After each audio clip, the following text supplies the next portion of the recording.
So you voted against it. Tell us what. You know, it's very clear to me that a very, very large number of citizens are very interested in the future of this piece of land. And in my mind, the proposal could have been much better. Even if we were going to develop on the land, it could have been much better.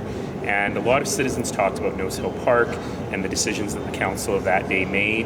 And I realized that given how important this land is for people, we can do a better job with it, whether it's as a park or whether it's as an even higher quality development than what was on the table.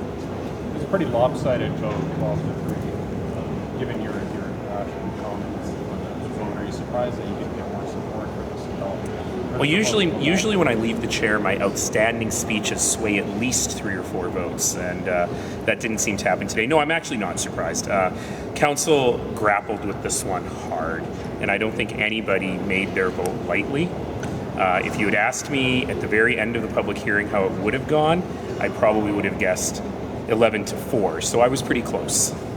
So you didn't think at any point it could have been sent back to the drawing board, like really sent back to the drawing board? Well, that was my goal, to get it there, but in listening to my colleagues speak after the public hearing, I realized many of them felt that this was as good as it could get. I happen to disagree, but I understand why they feel that way. On another topic, the videos of people being racist abuse being hurled at Calgary cabbies.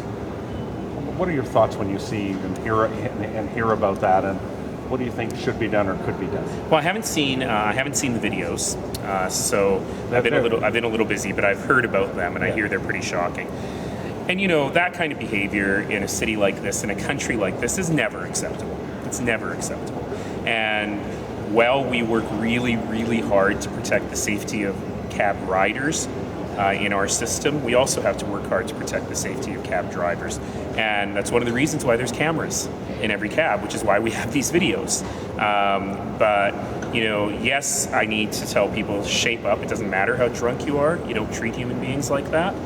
But also, we need to work very hard with our regulatory system to ensure that where we can, we identify these folks and we take whatever remedies are necessary. Do you have any ideas of what they would be?